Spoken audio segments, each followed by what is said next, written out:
Hello, everybody. This is Preston Polder here with Pocket Jacks Comics, and with this is Wednesday. We have Writer's Stream, and this evening, I'm very happy that we have someone who has thrown his hat in the ring as contestant for the upcoming pitch stream, which is going to be next week. But again, we're looking for ideas that are going to expand the Comicsgate universe for that $2,000 prize to get a comic book made. So we have Darth Daddy Lunga, who has created a character I've seen over on the wiki, which there should be a link to, I think, down in the description. But what's it? Isidora and the Immortal Chains, isn't that it? Isidora, yeah. Isidora and the Immortal Chains. Okay. And is that what the pages this evening are about? Yes, sir. Okay, cool. Yes, sir. So yeah, I was reading through it. It's very, very detailed. You certainly put a lot of thought in there. Is great. Yeah. Now, tell me about her. Where did the idea come from? Because I'm pitching early. Okay. I mean, well, that's what you do when you come on the writer's stream with the same pages you're going to present next week, right? well, I mean, the name, obviously, the character comes from my novel, Soul's Magic Son, but this is more of an Elseworlds tale. So other than her being a mage and name, it's completely different than the character from my novel. The novel's a fantasy world. This is more of a contemporary fiction world, but she's an old person. But it involves real world Earth stuff rather than that one. So that's where the inspiration came for that. But I've also wanted to do, I wanted to expand on Lovecraftian mythos. I love the way the whole Lovecraftian thing is constantly evolving and shaping, and the lore gets expanded basically by different writers adding to it and adding their take to it. And so I wanted to play with that. And and that was really one of the inspirations for, the Comicsgate shared universe concept of where, we could all come together, because there is so much attention given to ideas when you allow other people to take them. And we saw that when, ideas were in the public domain, such as, the H.P. Lovecraft mythos stories, whatever you want to call them. They've inspired so many things, from, The Thing to Alien to children's books to, to Cthulhu plushies. Cthulhu. I was just gonna say Cthulhu plushies. There's and the reason is because if I want to make a Cthulhu plushie and sell it, I don't have to pay anybody, or I don't have to get any permission. And so that was like, what if we allowed people to do that just for comic books? Because I think that's really the advantage of the comic book medium, is that you can take damn near any idea and turn it into a really cool looking comic book. Exactly. And you're not limited by the scale of movies and stuff. Exactly. So the way I'm doing with this is that the mythos, the world, and some of the characters, that Isadora interacts with are drawn from Lovecraftian mythos. And who she's bound to is drawn from Lovecraft didn't really create the King in Yellow. He mentioned it.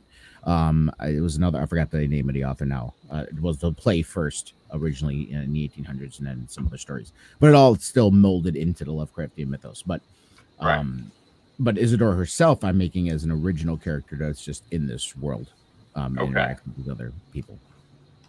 All right. Awesome. So, all right. I was reminded a bit of Galactus. She is, I saw the right upon the page. In fact, hold on. You know what? It'll be easier if it's you and I talking about a page that you and I have seen. If I could show it here. Hold on. Yes, that would help. All right. Hold on.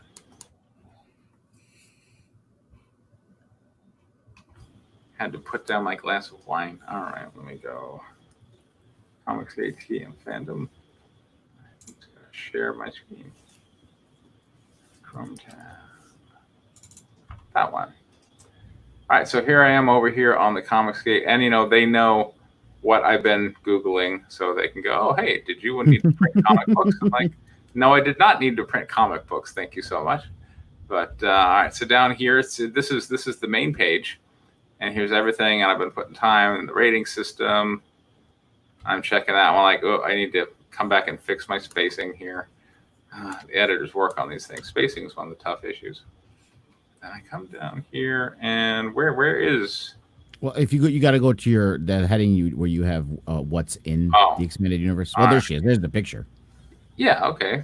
Yeah. Where is it? One. Oh, yes. Right under. Yeah. No. See, I don't need to go nowhere. I can click on her picture and I'm there. See, isn't that neat? The wiki is working. So here we go. So very nice picture here by George Alexopoulos. Yes. Put that up for the. Yeah, he was kind enough to do that for me. I'm actually planning on keeping this picture and using it at probably most likely as a exclusive print when I go to crowdsource. Yeah, absolutely. For the comic. Yeah. Because look, I shipped today. I posted the picture to Twitter, but my local comic grading company opened up, and I was able to go down and pick up 3 9.8 graded, slabbed copies of Guinevere and the Divinity Factory Make 100 cover. And don't tell me that's not going to be worth something someday. I only made 100 of those. So yeah. So all right. So here's the picture on the character, and then you got very nice write up on the background. And I noticed we're going for adult. So what are you thinking? What genre is, I guess, my question. Yeah, I mean the genre I came up with was Lovecraftian dark heroverse. That's what I'm calling it. But there's going to be plenty of adult themes, excessive violence and stuff as well, and sexual situations. I would say, not necessarily with Isadora herself, but there's going to be more adult themes in it rather than for children. Okay, fair enough. All right, neat. And then. All right, so what is she going? Because I was reminded a bit of Galactus when you're describing her as the herald of the King in Yellow. Yes, very good. Is she like Silver Surfer in that way, kind of thing? In a way, because if you really think about Galactus and Silver Surfer, Galactus, Devourer of Worlds, right? He actually cares very little or even pays attention to the insects running across these worlds. You know what I mean? Right. He's a cosmic level being. All these things are insects to him, which is kind of like what the old ones are. And I really feel when Galactus was created, Kirby created Galactus, didn't he? Jack Kirby? I believe so, yes. Yeah. I really think there might have been some kind of draw with that, because that's kind of how it is. It's like, these are insects. They're not just like us stepping on an anthill. That's how Galactus views when he devours a planet, So it kind of flows into that. So, my thinking, it's like, well, if Galactus has a herald, why wouldn't these otherworldly deities have one as well? And I'm also pulling on changing the mythos a little bit to suit me, to where kind of how Christianity has the Holy Trinity, where God, the Son, the Holy Spirit are one being but separate. I'm doing that kind of with a duality, where you have the old ones who are these cosmic level beings, and they have a duality version of themselves that's more mortal. That has powers, but are more mortal on whatever world they are. So I'm using this duality thing. Now, she's not a duality of the King in Yellow, but I'm hammered where the King in Yellow is a duality with Haster, who's an old one. So I'm playing on those themes, and she's gonna be running into other dualities of the old ones, because I don't want to have her interacting directly with an old one, because the whole point of those things is you don't see them that often, and if they do, it's usually the end of the world. So yeah. All right.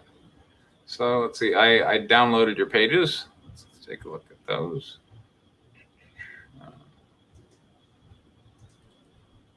Application. Okay. All right. So we got obviously narrator, caption. Yeah, I got it written down here. So we have narrator. Then we have a lot of captions, which is Isadora's point of view. Then we have Isadora's speech. We have a character named Teddy, which only has like 2 lines. Nia has a couple lines, and we have a couple lines from creatures called Migos. Okay. So I guess I can read the captions. Okay. You're pretty good with the narration. Yeah, exactly.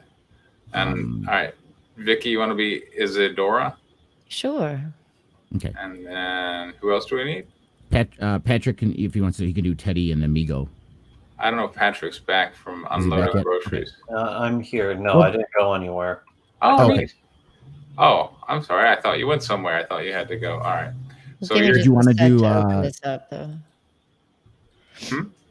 I'll need a minute to open this. Sure, sure. I'm actually going to need like a minute or two also. Okay. Throat drop. All right, fair enough. So they're downloading the file. Yeah. All right. Let's see. We got we're opening with a splash page, page 1, panel 1, and then we go page 2, panel 3s. I notice we're writing some very big panels or very big pages. Like you're really going big on the artwork until we get to page 3, where we have 7 panels, and then page 4, 2 panels. Yeah. So you're giving a lot of big panels. Why do you think that is?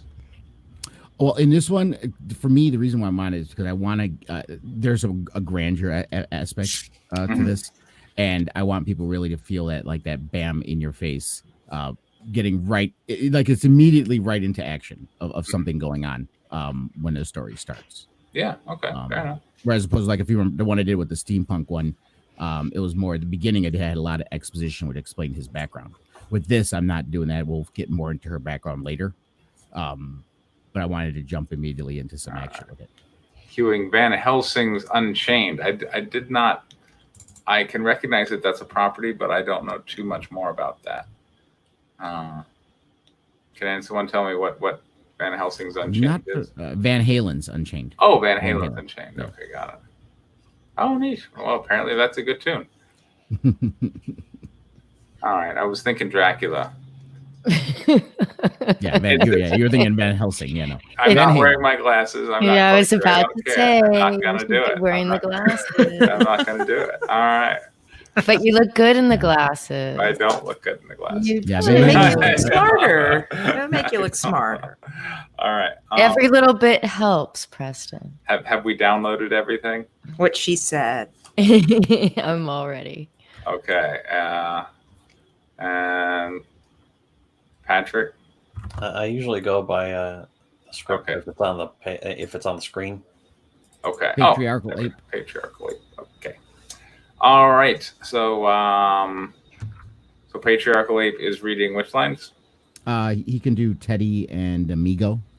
Teddy and Amigo. Okay. Yeah. Okay. And Vicky can do Isadora, and there's another character named Nia that has like 1 or 2 lines. If you want to do that one, Vicky, as well. Sure. Jen could do Nia. Oh yeah, Jen's there. Yeah. I'm sorry. I go by what's on the screen. I forget that Preston has. I'm in the background. Yeah. So. I'm broadcasting for 2 over here. Okay. Which is better than eating for 2. It is. All right. So, so I'm just doing narrator then. Are we ready? Yes. We got everything going? Okay. There we go. Page 1, big splash page, 1 panel. And ironically, our splash page opens with splash. Well, yeah. In case they weren't aware, aerial view of the city of Chicago, variety of buildings, typical urban location, people bustling to and fro on the sidewalks, car driving along the busy streets. It is daytime. Chicago, United States, 3rd day of the waxing gibbous. Humans never change. This is a city like any other on Earth, like any other throughout time. People go about their business completely oblivious to the plight of their fellow man, ambivalent to their trials unless it intrudes on their lives, unless it inconveniences them, that is. It is not a lie. I strive to speak the truth to them, a bonus. In this, my 3rd day of freedom from my liege, the king in yellow.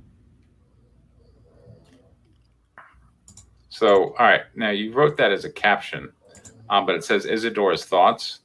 Yeah, yeah, that was the first page. I realized I didn't have to type in Isadora's thoughts. Okay, because what I typically will do for thought bubble, because it seems like you're using captions as thought bubbles. What I'll typically do is just character, but I'll put thought instead of that way. Yeah, this is me figuring out writer's duet. I've been captions are pretty much thought bubbles.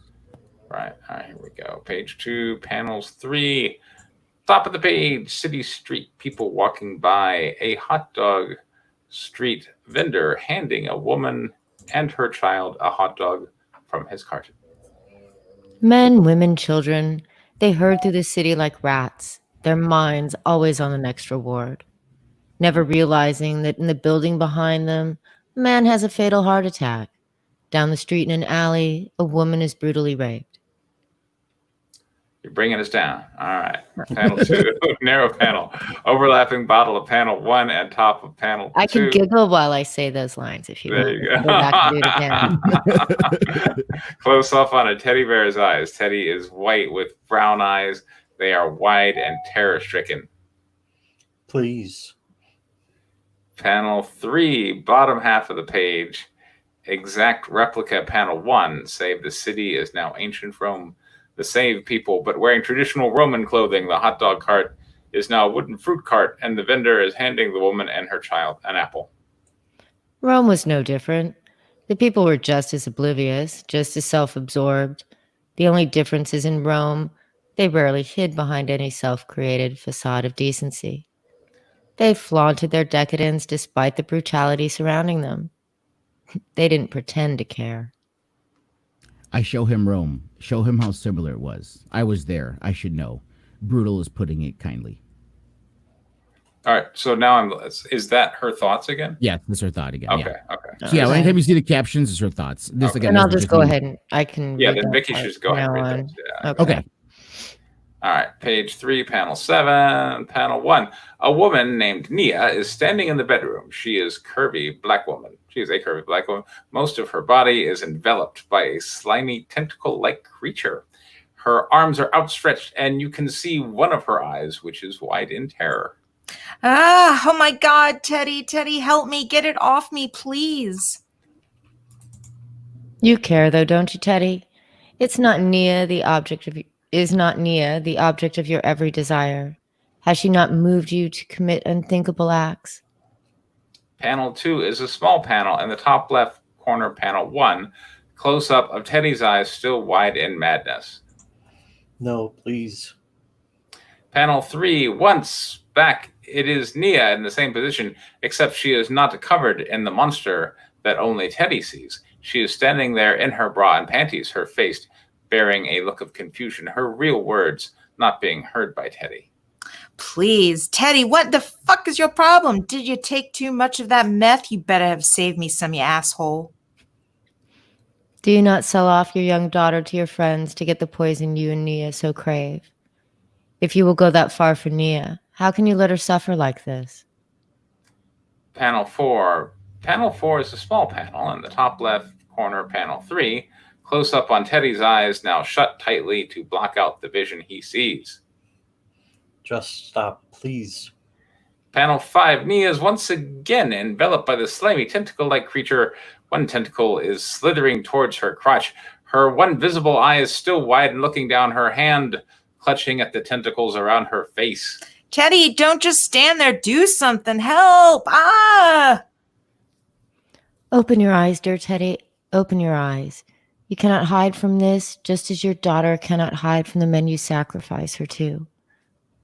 Obviously, Anita cannot see me, and Teddy sees only what I wish him to see. Precisely what he needs to see, which is necessary to drive the insanity induction. It is what will make him cross the nether to Carcosa. Boy, this shit is heavy. All right. It is a bit heavy. This is heavy shit. All right. Panel 7. Close up of a knife in Teddy's hand. You know what you must do. Panel 7. Panel 7 is a small panel in the top left corner, panel 6. Close up on Teddy's eyes, full of madness, looking down. Page 4. Panel 2. Panel 1, entire left side of page. Full body profiles of Teddy and Nia. Teddy is a white male wearing a dirty tank top and jeans. He has short, cropped blonde hair. His eyes are full of utter madness and his mouth open in a scream. He stabs into the tentacle monster, enveloping Nia.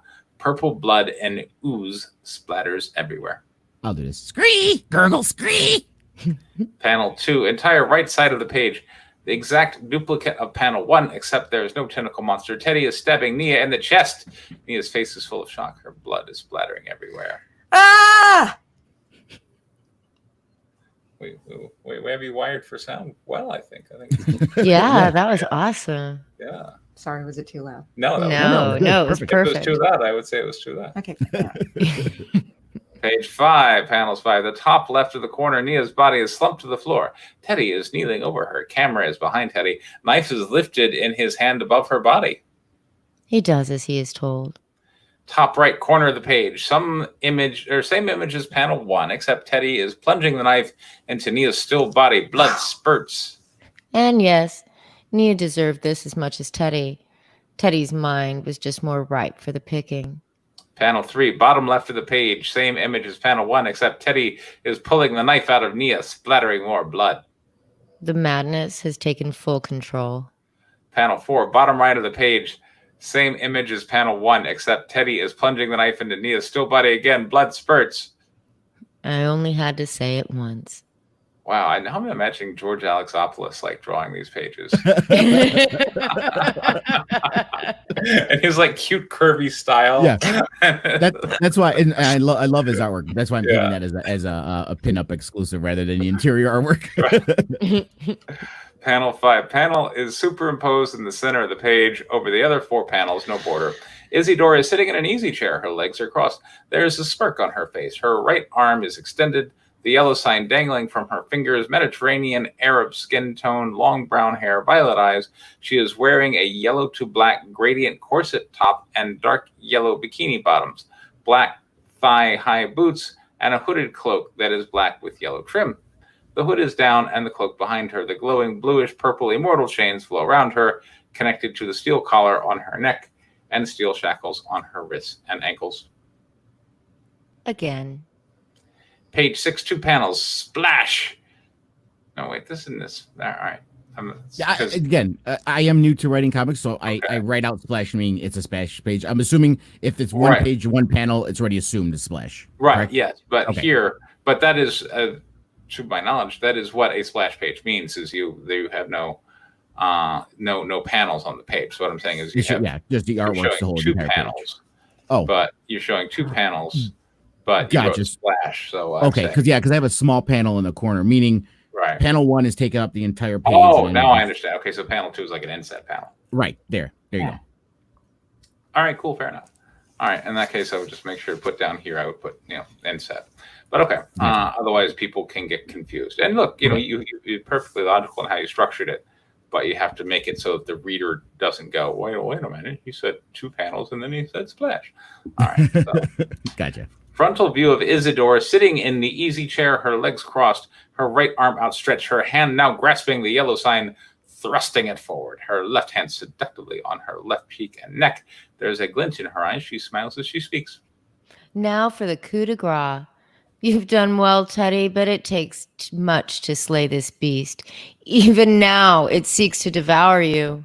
Superimpose over panel 1 splash, bottom right of the page, no border, view of Teddy's face and shoulders. One of the tentacles of the monster is wrapped around Teddy's face. His mask is in panic, or his face is in panic, one hand grasping the tentacles, trying to get it off him. Top half of the page, close up of Teddy's face and shoulders. He plunges the knife into his neck. Blood is splattering and coming from his mouth, which is open wide, as are his eyes in shock and terror. The knife sticks out of the back of his neck. Panel 2, small border panel on the top left of panel 1, close up of Isidora's face. Her eyes shine brightly, and she has a wicked, broad smile. Panel 3, bottom half of the page, camera looking down on the entire room. Teddy's dead body is slumped over Nia's. Blood is pouring all around them. Isidore is now standing, looking down on them, her hand on her hips. Red and blue lights of police cars can be seen streaming into the small apartment from the windows. This part is complete. Teddy's soul will now flow to Carcosa to feed the old one known as Hastur. But the core of this still remains to be dealt with. I wasn't sure how to put this in, but I put in parentheses lettering for sounds of police sirens. What you do in Writer Duet is there's a box like caption was called SFX. Gotcha. Okay. And that's sound effects for the letter. Okay. Yeah. All right, page 8, 6 panels. Panel 1, police bursting in the apartment. Isidore just watches them. They cannot see her. The authorities arrived just as intended. They received the anonymous tip not too long ago. Panel 2, Isidore walks through the officers and out the door. She invisible and intangible. to them. I did read that correctly. So Yeah, she is invisible. Okay, I forgot there the is. All right. But whenever I say something, I'm like, I missed something. I'm like, no, I read it exactly. Are you working towards an editor role, Preston? I can. Well, that is what notes are for. Yes, that is absolutely what Okay. notes are for. Let's see, where was I? Oh yeah, and as long as we're in editor mode, up here in panel 1, you have a "they cannot see her." That is a line which is going to your artists, right, but not to your readers, and it doesn't really inform the artists and how they're supposed to draw the page. Beyond, well, me saying that she walks through them, it's kind of like of a ghostly figure walking through the police, right? Which is visually, I think they get it that she's intangible and walking through them like a ghost. Right, and that's all cool. But I'm saying that one line though, "they cannot see her," does not really help. Because it's not being said to your audience; it's being said to your artist. Gotcha. The artist should still get it. Yeah. If the artist knows what they're doing, all you have to do is like read one extra paragraph ahead, and the artist should actually understand the context. But even then, maybe just like a few extra words would make it absolutely clear. Otherwise, I won't care. Yeah. All right. So she is invisible and intangible to them. A look of proud determination on her features. For the king in yellow, this would have been enough. The old ones and their dualities care nothing for human life. Panel 3, Isadora. Isadora stops. I'm going to go stops in the hallway. Camera is from over her shoulder. She sees police bringing a little girl about the age of 8 from the apartment next door. The girl is of mixed race. For me, however, this was not enough. She needed to be saved. The innocent. I could not leave her where she was. The authorities would have never known she was next door with the neighbors. Panel 4, the little girl's one hand is being held by officer. The other is pointing up at Isadora. I'll do officer. Come on, little one. You're safe now. Come on. There's no one there. I let her see me and I smile at her. I remember being human. I was one once before the king in yellow. Before Vesuvius erupted. Panel 5, Isadora walks past the girl towards the apartment next door where they found her. A camera is behind Isadora walking down the hall. I have no other business to attend to. No more reminiscing. Isadora walks into the apartment. There's an officer outside the door who cannot see her. There are 2 men and 1 woman sitting on the floor in handcuffs. They are shabbily dressed. My insanity induction through the yellow sign caused Teddy to see illusions of monsters, constructs of madness. Page 9, 2 panels, upper left corner, small box bordering the superimposed over splash panel 2. Overhead view of Isadora. Her left arm flings out behind her, and with her magic, she slams the door shut. What most people don't realize, or rather, refuse to believe. Splash camera is behind Isadora to her right. She has both arms extended, dispelling the magic of transmogrification. Before her are now 3 people in their true form, human-sized crab-like creatures with 6-legged crustacean-like bodies, elongated heads with no eyes, but full of a multitude of short antennae and insect-like wings. That monsters exist. I should have known from the smell. Migo. Page 10, 6 panels. Panel 1, the Migos stand and are lined up next to each other. Oh, there are 3 of them? Yes. Yeah. Should I just voice all 3? Okay. Yes. Yeah. Wait, okay. It can see us. How can humans see us? This no normal human. Methinks this one has power. Full frontal of Isadora, arms are crossed, a stern look on her face. Sometimes I forget how simple-minded you lot are. The chains are usually dead giveaway for my station and position as herald. Panel 3, same position as panel 2. Now Isadora is holding out that yellow sign. Perhaps this will jog your memories. The Migos recoil and hiss, their claws clacking. Hiss. She is of the yellow. Migo have made peace with the king in yellow eons ago's. Why bother Migo? Profile angle Isadora advances on the trio of Migo, fists clenched. What were your designs for the girl? Panel 6. The center of Migo moves forward towards Isadora. Profile angle on both of them. What cares do the king in yellow has for humans? Who cares what cares do the king in yellow has for rituals of the black goat of the woods with 1,000 young? And that's That's 10 it. pages. Okay, that's 10 pages. There we go. All right. Let's see. Who wants to start? Oh, Oh, it sounded like Jen was going to start. Go ahead, Jen. no. I was just looking at some of the comments. Sorry. Tried to do a quick scroll through some of the comments. All right. I mean, you definitely, I think, felt a very consistent tone, which is good because, tone is one of those things that a lot of new writers just don't appreciate. They'll look for the moment, and some people say even some like Joss Whedon, that guy writes big movies, big series, but a lot of times people will feel like, particularly when he's doing the superhero movies, he'll just look for the joke. Like if there's a joke in the scene, he'll go for the joke. But that sometimes that can make the script a little tonally inconsistent, although horror comedy is kind of its own thing. But that sometimes he's kind of undermining a heavier tone. But here, you were keeping the same tone throughout. It felt a little bleak, I want to say. Well, Lovecraftian is bleak. yeah, it felt a little bleak. A little blank, definitely a little bloody, a little despondent. Definitely jumped into the violence right away. Yeah. Usually with a lot of original. Well, I listened to the SF Debris review. He actually reviewed a old Lovecraft story, and it has basically a build up. There's this big build up where it starts with very normal circumstances, and then it goes into the insanity over time. Right. And Master, no, it's not an old Roman story, but it's an old Roman character. It's a woman from Pompeii who presumably absolutely loves Susan the Banshees at this point. She's like, yeah, this is my amazing. jam. This Yes. is my jam right It's here. my jam. Definitely. So it was good taste. Yeah. Yeah, I liked it. I mean, like Preston said, it was kind of a downer, but I like the way it went through. From beat to beat. I thought that was good.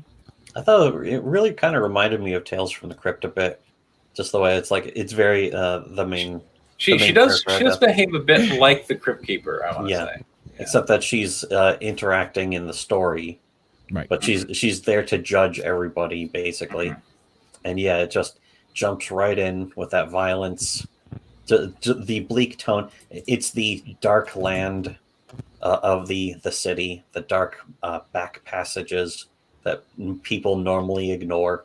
I really like that, actually.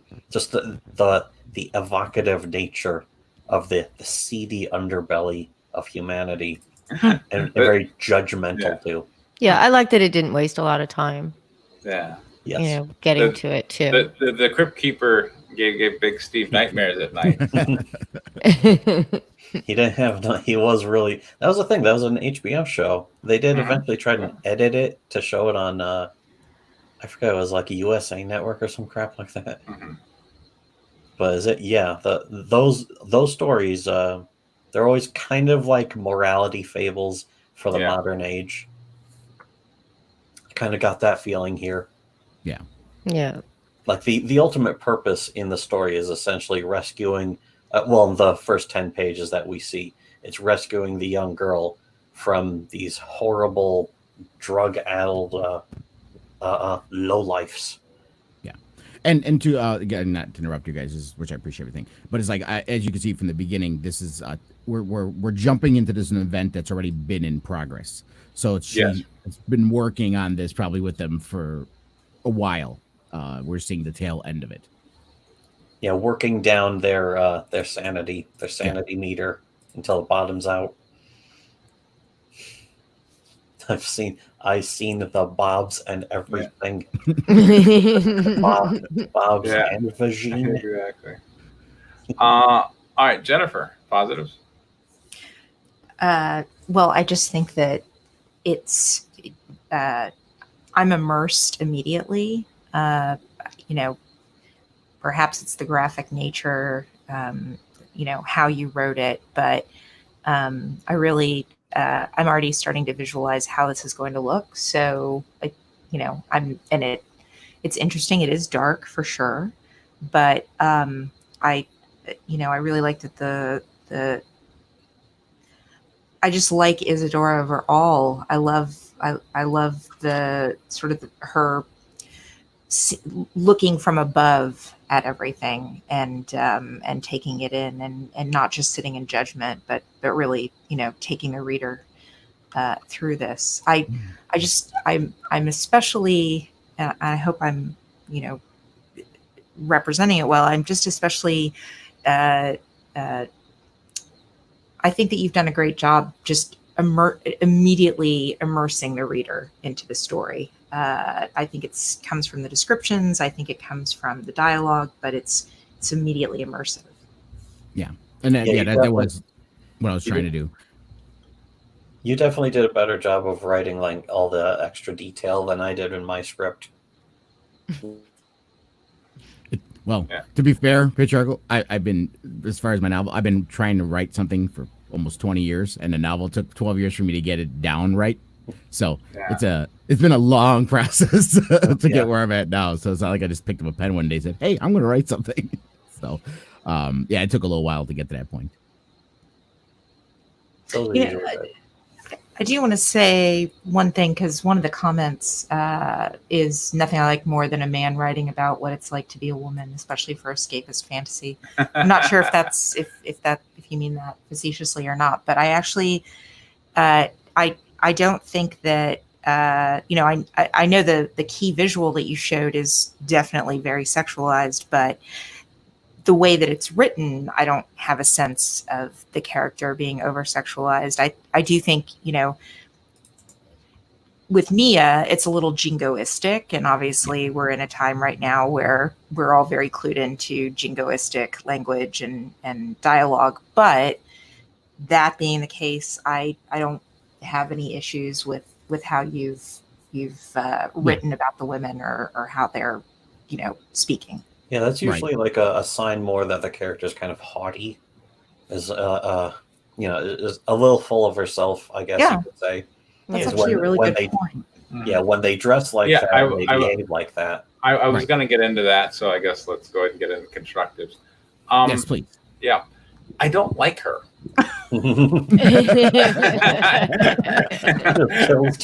The first thing we do is we see her basically responsible for killing somebody. Yeah, I don't like her. All I can say is we are really good friends because we were sitting right next to each other, and I for liking her so much.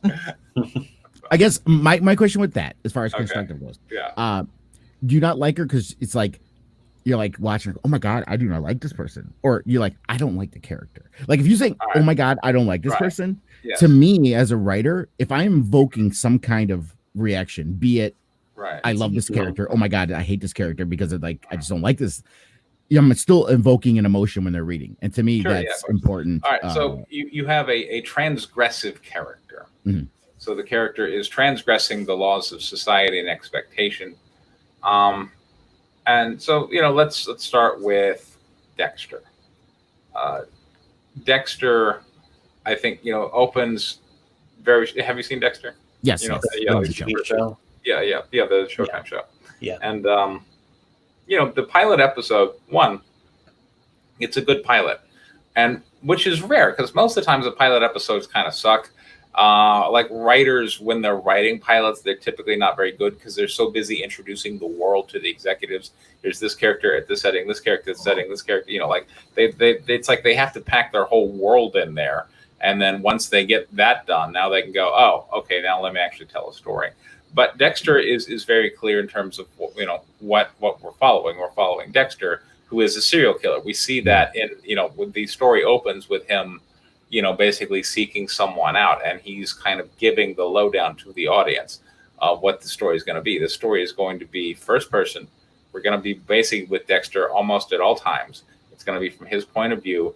By the way, he kills people, but he kills bad people. Yeah. And so we're kind of given that proposition of, do we want to watch a bad guy do bad things to bad people? And apparently people said yes, because it went on for 7 seasons. Mm-hmm. But here, 6 were good. Yeah, exactly. The last one was trash. Everyone always, the last season I wasn't too happy with. Everyone says that about every single season. I've seen completely separate arguments for every single season. It's like season 2 is where it goes off the rails. No, it's actually season 3. Honestly, I like every single season of the show. You can say season 7 is the weakest, but I still would rather watch that than fucking American Idol. Right. Yeah. Oh yeah, it's definitely. Yeah. And yes, I look, I am helping out, but again, I was looking at the pitch stream. As I've said, the pitch stream isn't where I pick a winner. The pitch stream is where I pick people who are going to continue. And really, I want people who are going to do the work. To me, that's the most important thing, because I've met so many people who can put together a really slick, presentation, but they have no follow through. So I want to see people who are following through. And you're here. You've presented 10 pages. You've written your page on the Wikipedia, so you done good. Now we're talking about the actual merits in terms of, how well are you connecting with the audience? And I got to say, look, you've chosen a tricky area, because transgressive characters are tough. If you just deal with a more traditional character who loves his mom and cares about his kids and seeks out to do right in the world, those characters are automatically sympathetic. Yes. Even if you mess up the story a little bit, people still connect to the character, That is actually something I was trying to, I kind of forgotten about for a second, is that this is a character that you're presenting for the shared universe. Yes. And one of the concepts there for the shared universe is this something that everyone's going to really want to jump on and that's board? where I'm like, I don't know so now I got to go stand back and go, okay, what is it about? And that's where I'm a little unclear in these pages, because I know who it's about. It seems to be about Isadora. We seem to be following her around, but I don't know what it's about. What is she out to do? Is she out to just essentially kind of be judge, jury, and executioner? Essentially kind of like a walking death or a walking Satan who kind of, arrives at the door of the sinners and says, you have led a bad life and I'm taking you off to bad places. Is that kind of what she's doing, or is there something else? Because if there is something else, I don't think I've seen it yet. Well, I mean, I did this purposely. Okay. Right there in that last page, you see where she starts to explain kind of what her intentions are, to where she said internally she says, for the king in yellow, this would have been enough, meaning all the old ones care about is just feeding their insanity induction, or feeding the, making people go mad. It doesn't matter who they are. Right. Good, evil, innocent, they're all the same to them. The morality plays no issue in who is a victim to this stuff. Mm-hmm. Where in her mind, kind of like Dexter, and I'm glad you brought it up because I was a big fan of Dexter. So there's a lot of things that influence me, and I like anti-heroes. I like the Punisher, Wolverine. On Netflix is actually Hannibal, the TV show Hannibal. Yeah. And look, we're fascinated with transgressive figures. I mean, Breaking Bad is a transgressive figure. Walter White, Walter White is absolutely transgressive. Jesse Pinkman himself also, basically, is a criminal. He starts off as a criminal. Look, so it's okay to pick transgressive, but you're working in a challenging area, an unforgiving area. That is actually what I would probably say about my critique. Right off the bat. Right off the bat, you start with some real unpleasantness. It kind of reads immediately like a niche horror. Horror itself is kind of a niche genre. Right. We talked about that. And Punisher. Punisher also should. Yeah. A lot of people like the Punisher. A lot of people are huge fans of the Punisher too. Punisher Max, I just wholeheartedly recommend for anyone, whether you like comics or not. Punisher Max comics, especially right from the beginning, those start strong. I especially like how they start with him as age 50 or 60. Mm-hmm. It's after his career. But so with this, you do start off jumping right into the blood. You're already knee deep in blood. And for me, I'm not a fan of horror normally. I liked Tales from the Crypt, but that's because it was like very sardonic. There's a lot of humor in that show too. Yeah. And I mentioned this when we had Nasser Abidi on some of our streams. He's trying to get into writing horror and horror comics. And I admit right up front, it's like, that's not my thing. I love the movie. That's actually the thing I love is The Thing, the movie, the John Carpenter movie. One of my favorite movies of all time. It's a great one. Yeah. That's got a slow burn, though, on the way up. It builds up, but also by not page 20, by the 20th minute, we got a dog ripping itself to pieces, killing a bunch of other wonderful, cute dogs. And what the thing is unique in forms of storytelling, and that it is, so it's really interesting. It shows that movie. It's unique and from basically any other movie. All right. Mm. If you look at it as I look at it from the Dan O'Bannon school of conflict. All right. So going back to like the classic structure, you introduce the characters who are stuck up in a tree. That's Act 1. And Act 2, you throw rocks at them. And then Act 3, you bring them down from the tree, beginning, middle, end. And Dan O'Bannon theorized that in terms of the conflict. And in Act 1, we're introducing a conflict. In Act 2, we're building that conflict up to a breaking point where you hit a point of no return. And then Act 3 is the characters can no longer choose to avoid the conflict. The moment of decision is passed. Now it's the moment of action, and that's Act 3. And basically every story, from like a rom-com to a period drama to a John Wayne Western, can be thought of in terms of that same 3-act structure, except The Thing. The Thing is actually a 1-act story. It's Acts 1 and 2 don't exist in The Thing. And in the very start of the film, the monster enters the camp, and they have no choice but to deal with it. The whole thing, in terms of conflict, is resolving the opening scene. Yeah, there's no descending action. It's just ascending constantly until they blow up the thing at the end. Right. Like the last 3 minutes of the movie. So, and 1917, I want to say, is also kind of similar. I haven't really studied that one, but we start off with our opening. You have to take the message to the platoon, or people are going to die. Your brother's going to die. And they could say, okay, no. But once that decision is made, which is very early, everything else is basically, them dealing with the consequences once they have no way out, so. Right. So what I tried that's why I call it dark heroverse too. Mm-hmm. And if just from the opening scenes, from her dialogue in the opening page, she's basically setting a morality level that there are no good guys. Mm-hmm. You're just as good as you feel you want to be. Right. That how people are oblivious to each other. They're not caring about what's happening to them, and they're mostly self-serving, self-absorbed. Mm-hmm. But these are the people she's wanting to save from deities that are even less even more oblivious to them because they're insects. You know what I mean? So it's just I'm creating kind of a world where it's like you don't have that shining hero, that beacon of hope and morality that people look up to. And your opening pages certainly tell me that. Yeah. So I got that. Really, it did really remind me of the Punisher, actually. Once we got that element that she was doing this to save the child, and it's like, okay, now I get it. It's very Punisher. He'll go in, he'll spray gunfire into a crowd of people to save one person. That's very Punisher. Right. And at the same time, again, and it's also going to play, this is going to be multiple issues. I'm thinking it's probably going to be 3 to 4 issues for the whole, for the arc.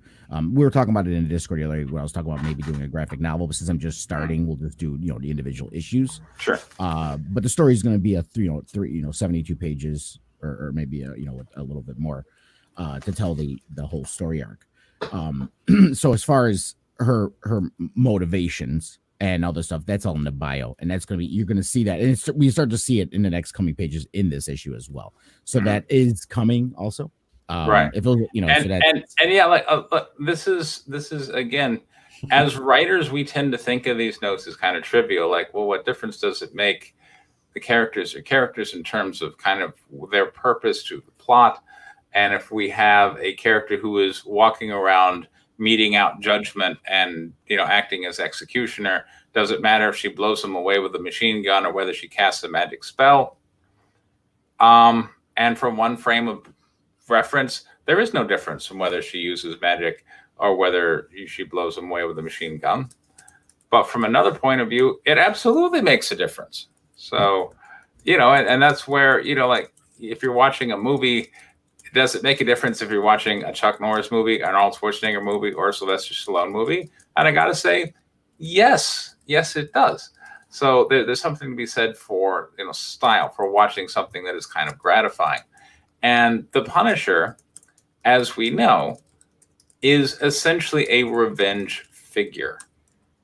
The mob killed his family. He has no purpose left except to deal out violence in the name of justice, or what he calls justice. It may not really exist, but it's what he thinks is justice, and he's handing it out. And he's still kind of sympathetic because he's a person who's been wronged, and he's doing bad things to bad people, and kind of protecting good people with guns, which is another element of fascination in our society that we can't quite decide about. We don't know if guns are good or bad. Like we keep talking about this stuff over and over again. So, every element of that is kind of compelling. But if we now go to this Isadora character, so I'm not sure who she's out to help. I haven't seen them yet. I'm hoping that they're going to come up soon. For my advice, I would say, oh, hold on. The thing is, bad day at Black Rock. The regulators of the town are already taken That's over. fantastic. Exactly. Yeah. So, so I'm not sure who the adorable cat, puppy, little girl, whatever that Isadora is supposed to save to make me want to care about her and her struggle yet. I don't think I've seen that.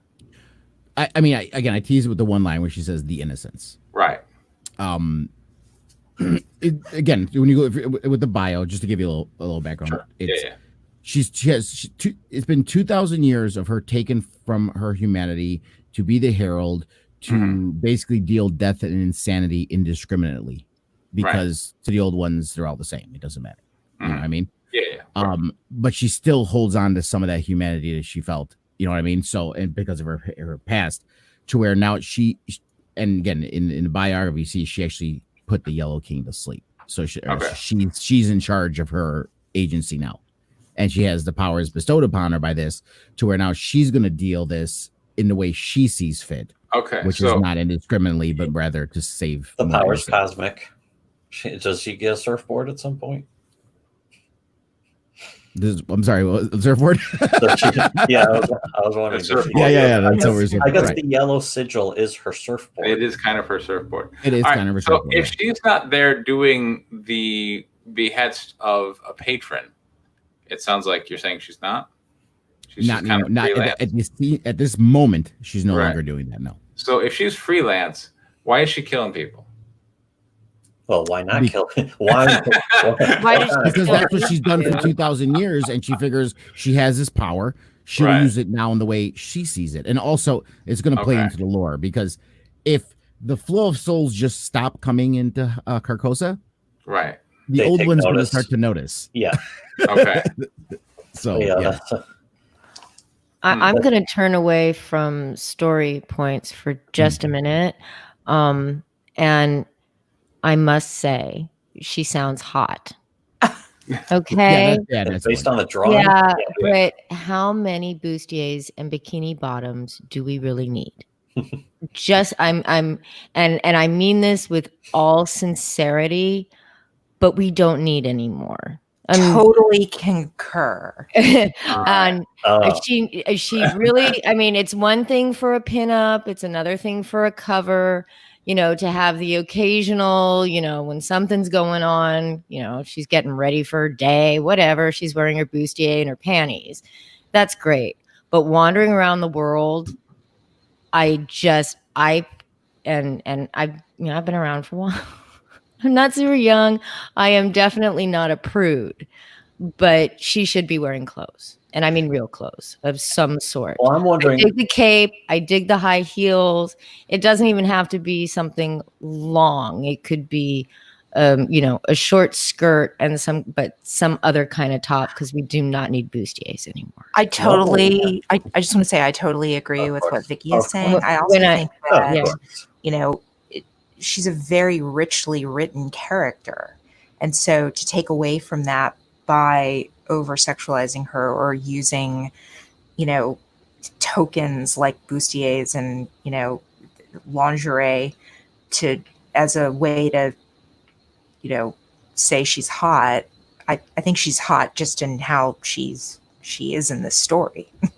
Yeah, that actually kind of made me sit there and go, as I was reading it, I was like, oof, because if you take Guinevere for example, hot as hell, but Guinevere doesn't need to wear a bustier in her panties if she runs around her universe wielding her power, and I think that's something that used to really bother me with like the X-Men. Actually, I would see that's actually something that would always annoy me, and it's not because they're too sexualized though. It's because, well, especially in this case, the characters are in the X-Men. These are just supposed to be normal people, normal women, but they all dress like prostitutes. They're all wearing the skin-tight outfits, and it's like, you can do that, and they do look attractive, but also makes them look stupid. In this case, it doesn't bother me. With this character, that doesn't bother me because she's essentially immortal now. And if nobody could see you, how would you dress? I'd probably go Starkers all day, every day, if I was both immortal and invisible.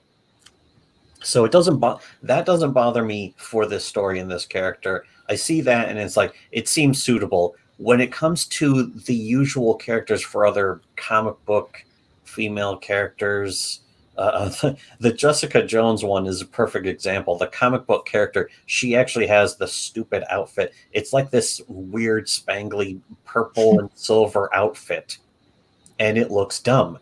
A lot of superhero characters in general are like that. Well, of course, the women are all especially slutty. I mean, you got to be able to appreciate She-Hulk and Power Girl.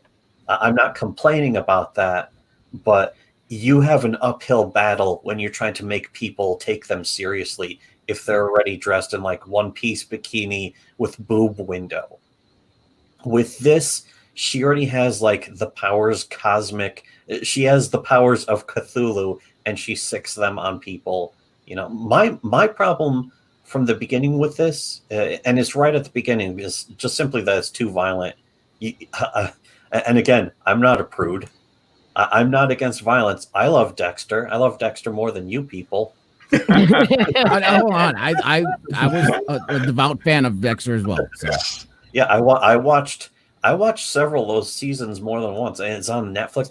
I think it got back on Netflix again, and it's like, oh great. My brother started watching a few episodes again. It's like, this is a great show. We should watch more of this show again. It's still really good. I still like the last season. A lot of people are like, oh, it's so disappointing. And it's like, well, that's kind of the point, is he can't have a happy ending. He's a serial killer. He's always going to be on the run and whatever. But the point is that it starts really brutal. It's very off-putting, and that can work for a story, a horror story element where you're starting off with horror. But for me, it was off-putting right away. It's very bleak. It starts off so bleak, and then it kind of rises up from that point. And the beginning is always the thing you want to make absolutely sure you hook the audience. So if you're hooking the audience with horror, you succeeded at that. If you want to hook any other audience, you might have lost them at the beginning from that. Right, and I do get that. And while as a writer, I'm gonna, if you don't guys mind, I'm gonna hit another point because as a writer, do I want to obviously invite the largest audience as possible? Yes. Right. But I also want to hold to the integrity of the story I'm trying to tell. And if this is a bleak world, a bleak view, and Lovecraftian is generally bleak storylines and bleak view of life, I'm going to stick firm with that, even if it puts off certain people. If it puts off certain people, they may not. superheroes put off certain people. They're like, Yeah. I really don't care about godlike creatures flying around and and stopping everything. At that point, as far as the clothing, I completely understand where you're getting at, and it is in comic books we do see it a lot, just like Patriarchal Ape mentioned and with the X-Men. Like I mentioned at the beginning, this is a elsewhere tale of a character that I already created for my novel Souls of Magic's Dawn. So it's kind of based off her, but different than her. And in the book, she's actually very modest. She wears robes, nondescript, purposely, because in the world she's in with mages, magic is life, and you wear the robes, and she's very non-sexualized in my book, completely like it's a robe she's wearing. You know what I mean? So it's like you can't see it. So when I'm with this one, I did try to do a departure to make it that way, a little bit more sexualized, more than visual. It's right. much more visual like this. Right. And on that note, like you hit on it too, most people don't see her. So the reader sees it, you know what I mean? But the people in the world, there's very few that see her. So she's like Head 6 from Battlestar Galactica. Yeah. Head 6. So earlier in the comments, there was a comment about men writing for women. Mm-hmm. And here's something important: women mostly dress for themselves. Mm-hmm. So if a woman is they won't necessarily choose the cheesecake, especially if nobody can see them. Okay. I mean, Patriarchal Ape said, well, I'd wander around naked all the time. Well, a woman wouldn't wander around naked all the time. She's been on this planet for 2,000 years. You have 2,000 years of fashion history to choose from to dress her in something really freaking cool. Well, 2,000 years she's lived in Carcosa. She comes to Earth only when certain things are needed. Yeah, but she's seen Earth for off and on for 2,000 years. She knows what's going on. She's seen it enough to pick out winners and losers. But women tend to dress for themselves first before they dress for other people. Right. So that's sweatpants. I mean, I don't like getting into my life too much, but I'll be honest with you. A lot of when I write, especially certain lead women getting with this things here, with this book here, especially with this character, my partner is like her when it comes to that. She likes dressing like that. She likes people seeing her like that, or even if they don't. And you said people don't walk around naked. If she had an option to walk around naked 24 hours a day, my girlfriend would walk around naked 24 hours a day. So I am drawing something from this from a person in my life that is important. So there's a lot of her in that as well. You know what I mean? But again, the point, you're right. Is there a male gaze there? Obviously, there's a segment of male gaze there, and you're absolutely right. Where it's like, I'm a man. It's not like a woman. I can't necessarily think like a woman unless I try to at least educate myself on some of that stuff. So what I'm using with this is what I know of my girlfriend and how she is. So I'm using elements of her personality for this character. All right, cool. There's nothing wrong with the male gaze either. Yeah, there's nothing wrong with the male gaze, and that's actually a phrase I wish we could phase out completely. Right. And I'm noticing the comments. I do want to, because it's like there's a lot of people that are saying insecure people dress this way or horrors just. I don't like the shaming. People can dress however they want to dress, and I don't like. Oh well, they're dressing this way for this reason. They're dressing for the reason they want to dress. That's where I want to leave it. I don't like. It's implying things on a character or a person in real life that I don't think necessarily have to be implied. She bottom line is she's dressing this way because that's just she wants to dress. So that's just how it is. Well, sure, but women in society, based on my observations of them as a lover, as well as a father to my own daughter, having been involved with women for a while, I want to say that there is a conscious choice in terms of how sexual you wish to make your appearance. And it says something when you say, I'm just going to turn that volume knob all the way up to 10. This isn't even 10. I won't call. Then again, with my tastes. Right. And I'm not saying it is 10, but I'm saying if she's dilating it into 7, if she's prancing around nude, basically.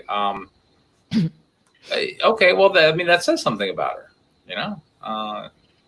For me, the fact that she's invisible is a huge part of it, though. She's invisible. She only lets people see her when she wants them to see her. Right. So I mean that would be liberating, just as liberating as dressing however you want. Right. Anyway, I mean, fair enough. It's just it's just a difference of opinion. No, and again, I mean, I'm not contradicting or saying anyone's wrong. Right. On it. I completely understand everything. I'm just giving an insight on what my thought process is. I mean, a lot of things can be sexy. Robes can be sexy. What I was actually thinking was like some kind of gossamer see-through robes over. You could basically dress underneath pretty much any way, and that would be kind of feminine and kind of hot. But even if she was dressed modestly underneath that, I was also thinking of the Sisters of Battle from Warhammer 40K. They're dressed head to toe in armor, and a lot of people, myself included, find that to be so hot. They're essentially wearing bustiers with power armor and huge like metal leggings, and a lot of people are like, man, I would love to have a Sister of Battle as a girlfriend. And now people want to go, I mean, yes, if we have a character who's running around naked, a male character, like splattering himself in blood. If like Conan naked the Barbarian. Conan. How about Conan the Barbarian's essentially less dressed than this woman already is. Yeah, yeah. I mean, and the last story I presented here, Preston, the steampunk one, my one character, Kali, he was gay and he was shirtless the whole time. So it's yeah, but he was on a ship. Yeah, if I remember correctly. Shirtless is expected. That's basically typical pirate attire is open shirt or shirtless. Yeah. But yes, if it was some guy wearing a cape and a banana hammock, I'd be going, what are you? Exactly. Why? Yeah. I would still be, this is not just because the character is a woman. Just, I want to make that completely. Well, then again, also, then you have Dr. Manhattan from Watchmen. Yeah. Well, yes, but going literally back to naked. Dexter, the funny thing I think of is when you think about what. If we go back to Dexter, and the opening scene is he's like on the prowl and ready to kill somebody, and he's in like a Speedo, we're going to judge the character totally differently. If it's a black Speedo, then it's his stealth. That's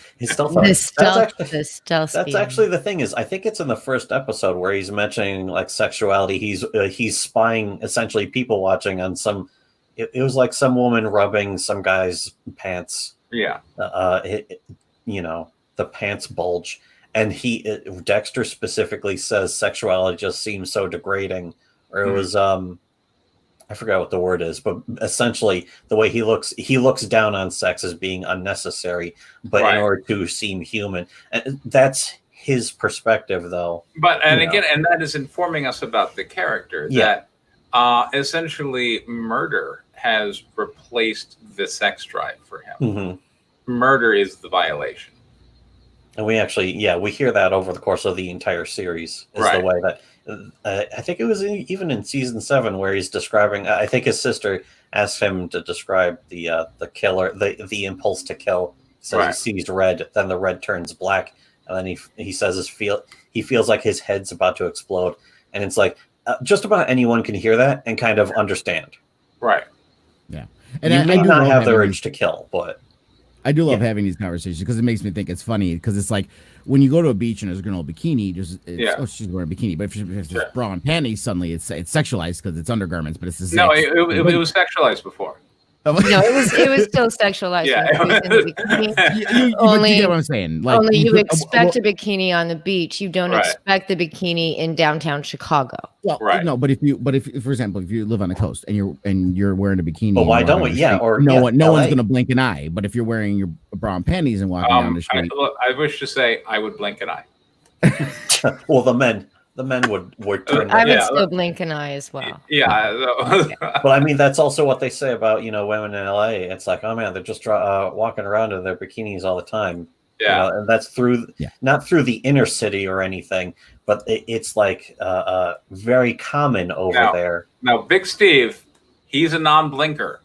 Non-blinker. Let's look at a picture of him. He clearly never blinked. He clearly does. Yeah. But anyway, this is also it's kind of like I love this. I expect a bikini wherever I go, and I'm always disappointed. always be disappointed. But yeah, this is kind of the question of who should the writer write for, himself or the audience? And you kind of have to write for yourself, but you should try and think of the audience at the same time. To dismiss the audience entirely, you're kind of not doing your job as a writer if you do that. So obviously you're going to be thinking about the audience, what they would expect, at least a little. Yeah. There are conventions, and you have to have a really good reason why in your character as to why conventions like wearing clothes don't happen. I don't think why they break them. Most men wouldn't even most men wouldn't blink at this in a comic book. I think they're going to see this and they're going to be like, "Wow, she's cute. She looks hot." Based on the preview image, was that George? Yeah, George. Yeah, and I love that picture. Don't you? Yeah. No, I mean, I think that picture is gorgeous. That's a great it's also, springboard. More of a great springboard for more art for the character. I would expect to see that character throughout more stuff. But yeah, at the same time, it has to be drawn carefully. It has to be done carefully if it's going to be seen more. Yeah.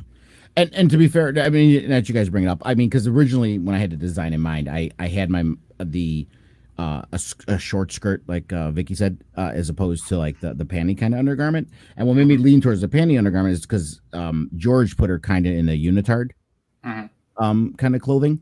And I wanted to keep that, but I didn't want to look like a unitard. I'm sorry. I like corset tops. My girlfriend wears them all the time. To be honest, I know people think corsets sexualized, but let's be fair, they were standard clothing for many years before the bra. Well, okay, but the reason for them was sexualized. Not sexual, the reason for the corset was sexualized. It was to pinch in women's waists so that they would get to the ratio, because there is a ratio that's cross-cultural of hip, waist, and bust. Yeah, and the smaller the waist, I mean, that was they were torturing themselves in order to look sexy. So you can't just say a corset or a bustier isn't sexualized, because even historically, it always has been. Right. Always has been. Chinese women used to bind their feet. They basically snap their feet in half, tie them up. Opie wants you to know that in the age of leggings on Instagram, this is pretty tame. So there we go. But I was leaning towards the skirt. And I could alter that when I get You could do bicycle shorts. Yeah. I mean, I actually did say in the description to the last art I was talking to, I said like short shorts. Right. Yeah. A lot of this is fashion too. A lot of this is modern. To me, it's the modern ideals of what we expect women to be seen as and how they look. That can change. That can change from decade to decade, even century to century. To me, I wouldn't actually change it. I wouldn't bother, but it's up to the artist. It's up to the creator. Like, what do you, and if this is, you're presenting this as being part of the shared universe, is going to be like free for anyone to make stories based on this character. Another thing to keep in mind, her clothes in essence are magical. She can change with a thought into anything she wants to wear. Right. She's kind of like Head Six. She can arrive pretty much however she wants. She was always dressed pretty nice in that. She was dressed pretty nice in that. Yeah. Right. I mean, could you see her in an evening gown? Sure. I mean, well, but that's she's the great not thing going about Head Six is she had this wonderful variety of clothing. Women like to play dress up. I mean, that's part of it. And I pose this question to Vicky because it's like, a woman wears what they want to wear, or stuff like that. But it's like most women, not even women, people, if no one can see them, you're sitting around slubbing it in sweats and in a t-shirt because it's like, well, I don't want them. I'm not going out anywhere. Well, if no one can see her, and I go by that line of thinking, then she's like, well, I don't care what I look because no one can see me anyway. But I gotta say, speaking of sweats and a t-shirt, that was one of the costumes that Head Six showed up in one time. Yeah, and that was really compelling.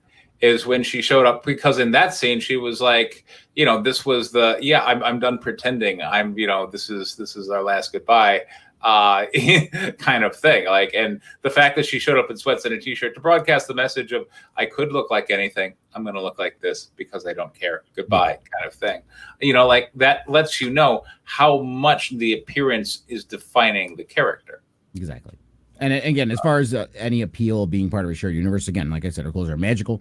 Right. However she's used, she can change her clothes at will. Yeah. You know what I mean? She has a cloak where she's literally completely I don't wear my covered. robes at home. Nude life.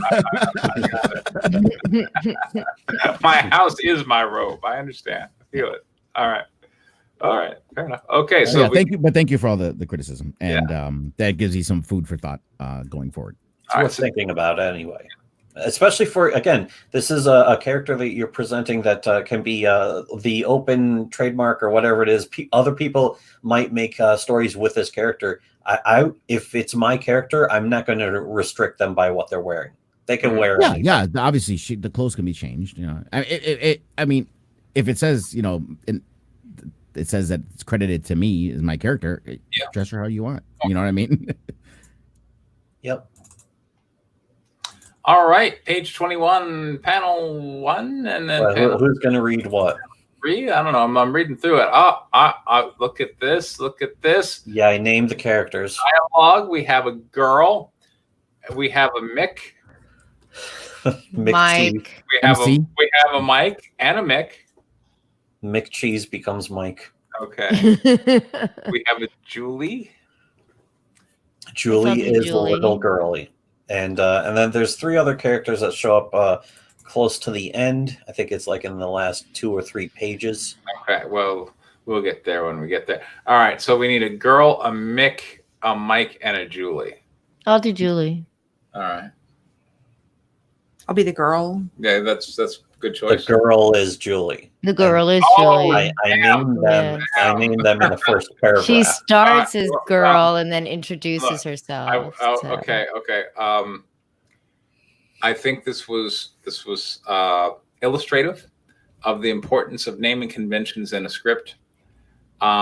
Because if you have girl saying, I'm Julie, by the way, then just have Julie saying, I'm Julie, by the way. Yeah, but I mean, I basically banged this out the entire I time. understand. An entire first 20 pages as girl. I appreciate your effort. I appreciate your effort. I'm just giving advice for future naming conventions for scripts. That's all. Yeah, Have we I read- read that and I was like, why did I do this? Have we read part of this one before? I know that I posted a incomplete version of part 3, but I don't think we ever read it. Okay. All right. So Vicky is Julie, and Mick is Mike. Okay, there we go. Mick is Mike. It's Julie and Mike and narration for like the first. All right, Lunga, why don't you be Mike? Okay. And I will be narrator. And then we got Julie and Mike for the first 7 pages.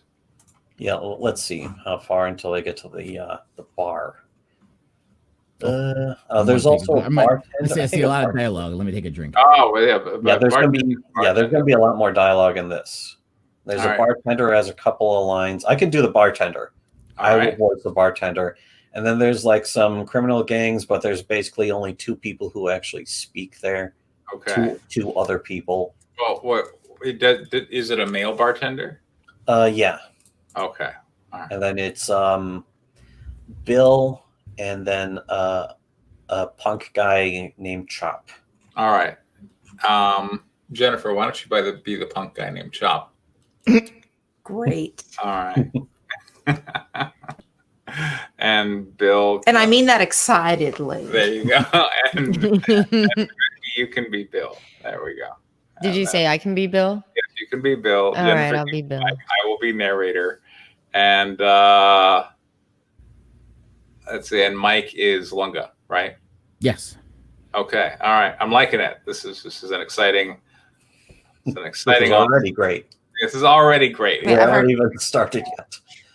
I've already forgotten which character I am. I also forgot. I'll tell you. Great. I'm Mike. yeah, I'm wrong. Your Chop. Your Chop. Chop. You need Chop. to think. Whenever you see Chop, think Jennifer. You know what? Yeah, I did the same thing though. Is you'll see the character names before. You'll see the characters just described by their appearance before you see them announce their names. So before you hear and by the Billy, way, what race is the gang? Don't tell me you don't see color, because that's racism. okay, I'm pretty much the biggest Nazi in this entire room. I don't see color. Okay. All right. But yeah, I did. Again, I didn't even think about that. But your colorist, needs to see color. The colorist will see color. Yeah. But yeah, don't try and do an accent or anything. Okay. Okay. And everyone's white. Okay, I won't make Mike sound like he's Scottish. Well, you should, yeah, you should make it like an Irish gang. Not rotten, but unlikely. There we go. No German accents either. Yeah. No Spanish. Are Spanish white? Are the Russians white? Yes. Are Italians white? That's the big yes. question. Yeah. A lot of people would say no. I'm Sicilian. It depends who you ask. Sicilian. If I'm going to ask the guy from True Romance, the main character's dad, if you're Sicilian, he's going to say no. Because I'll be honest with you, Northern Italians don't look at us like we're white. They don't. Yeah, Put it that way. It was the Moor invasion. That's all. Yeah, the Moors. Moors came in. But Italy is kind of this interesting microcosm in the United States, in that the North is more affluent and industrialized, and the South is more agrarian and viewed as more like intellectually lesser. The dirty South. The dirty South. The dirty South, exactly. All right, panel one. Small girl arranges coat rack and tarp back the way they were. Mick still rubbing his hands with a washcloth. I'm Julie, by the way. And Mick. That's Mike. Mike. Yeah, MC says, I'm Mike, and then there's Mike. I can see where this would be. I can see where this would be confusing now. Yeah. Look, the more you do it, the better you get. Panel two. Mike tosses the washcloth in a garbage can while approaching the coat rack. You're going to have to get used to living here. I got specific rules. Panel three, the coat rack and tarp are now strung across the piece on the room by the door, but there are several books and a cinder block sitting on the base of the coat rack, and some duct tape wrapped around the coat hooks on the other side. In the foreground, Mike and Julie are back in the kitchen. Sorry, Mike. I lost my space there. Yep. I got Julie are back in the kitchen.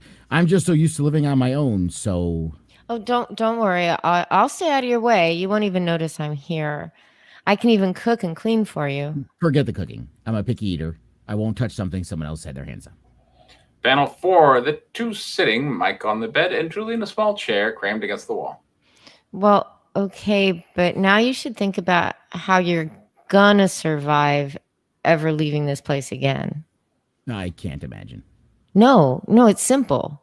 Panel five, Julie looking intently at Mike. Closer up. You have to join one of the gangs. Raceless gangs. pasty white, inner city pasty white gangs. Exactly. I am picturing a gang of penguins. That's what I'm picturing. Oh, a penguin gang. Oh, man.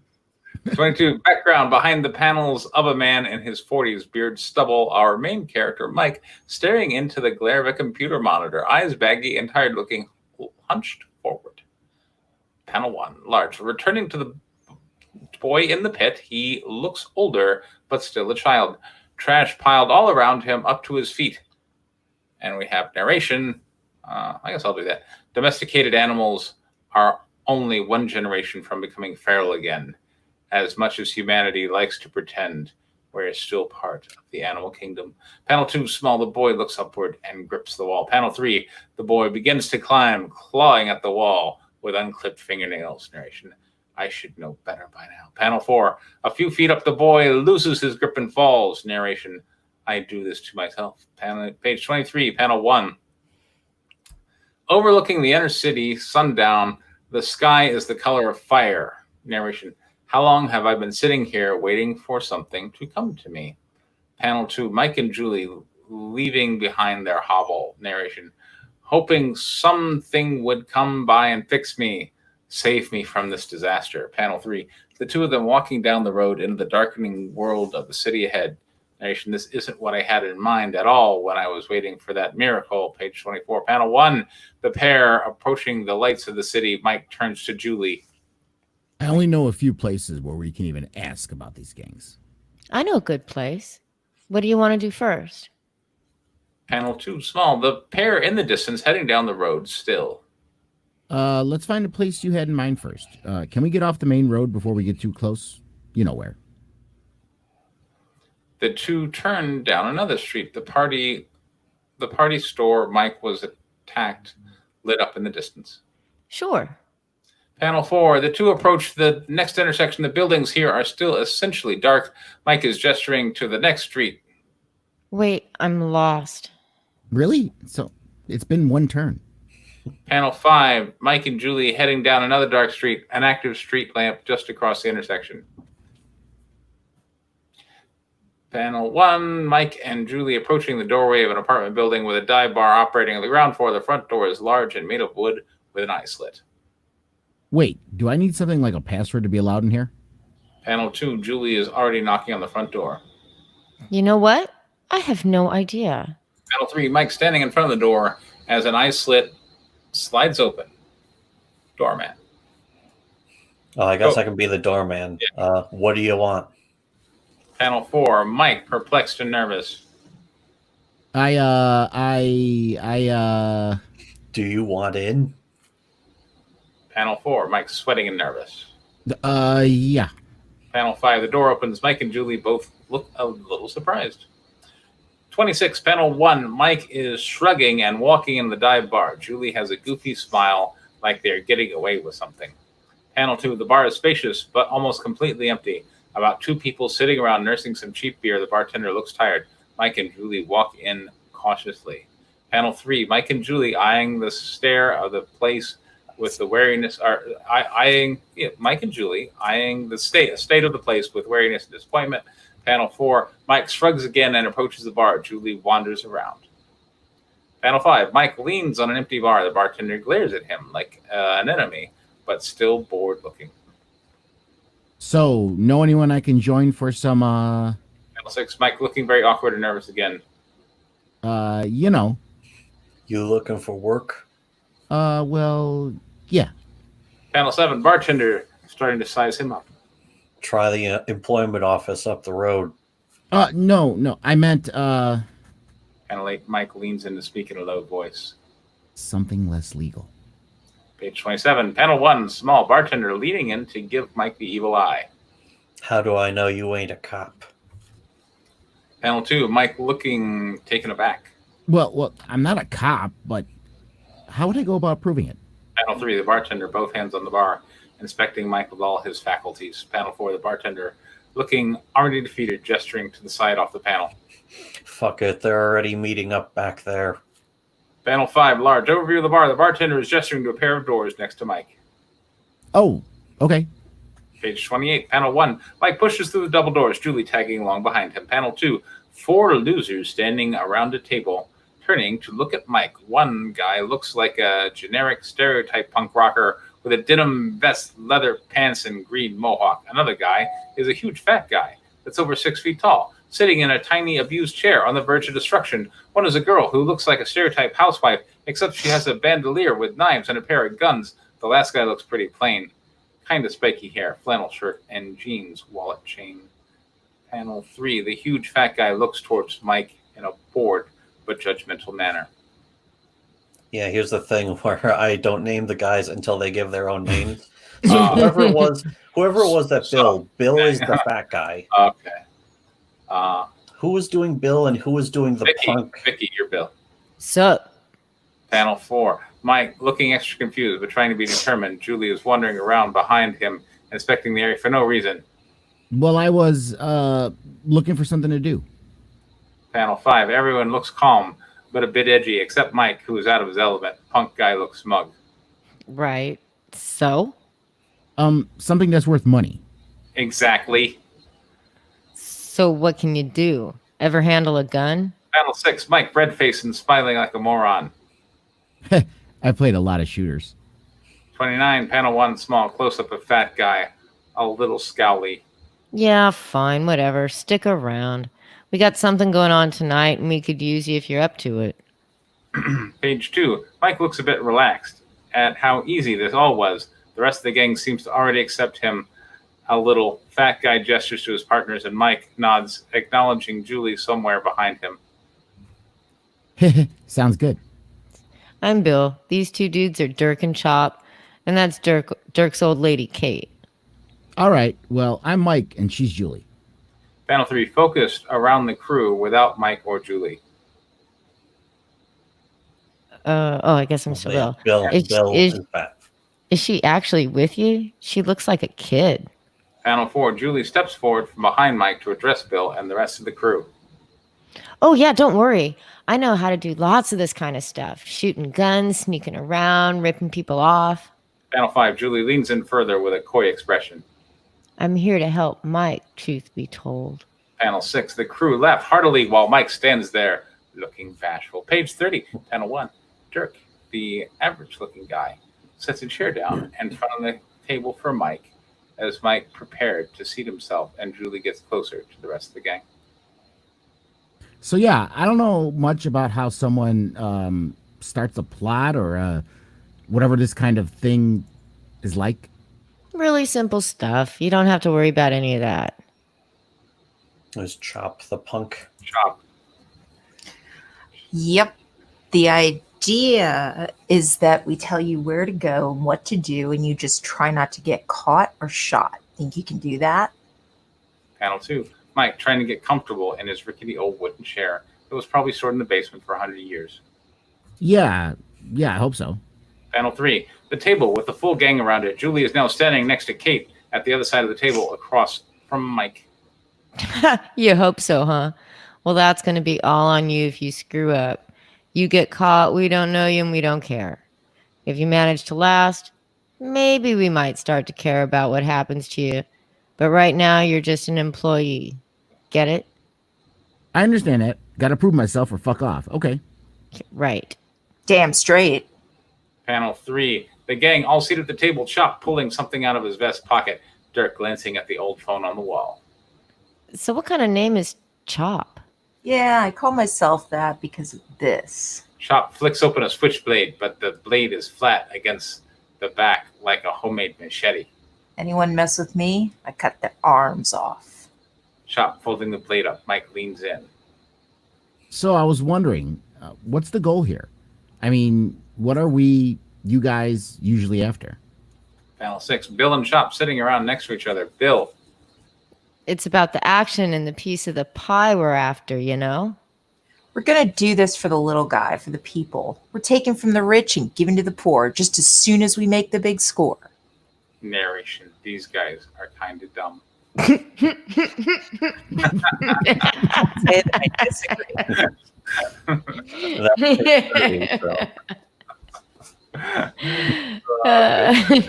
saying that the gang sounded tough?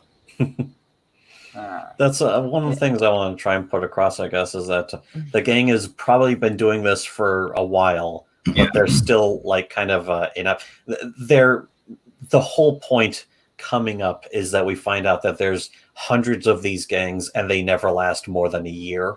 Mm-hmm. And this is just one of them. Right. And I actually at first I was like, I don't care about these characters. They're throwaway characters. The gang are throwaways. They'll probably get killed off or caught by the police eventually. Right. But then I came up with some fairly compelling personalities and appearances. And it's like, I could use these. You don't got to explain the pages. The pages explain themselves. I was really getting into writing. And it's like, I enjoy writing. I'm glad I have brought this joy, or at least been somewhat of a catalyst to bring this joy into your life. So there we go. That's great.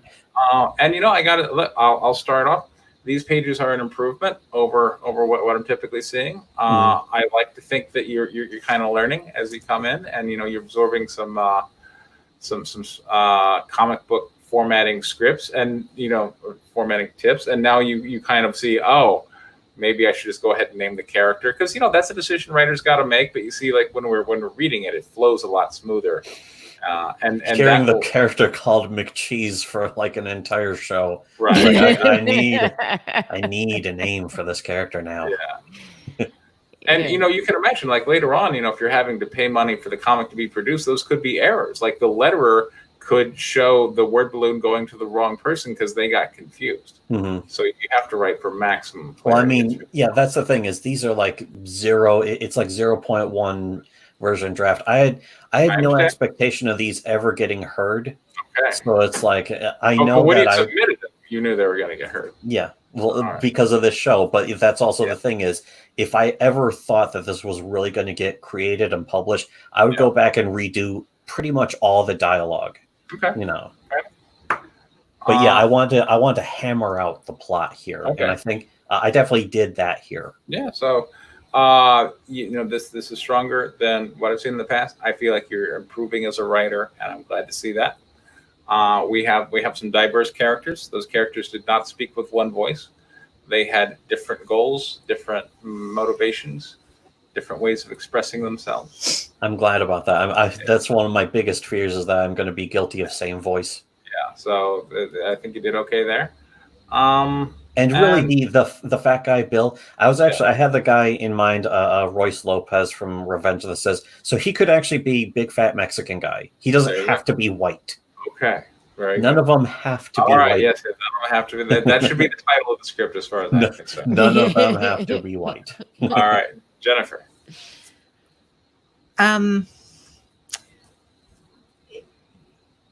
You know what? I'll. Vicky. Yeah. Thanks.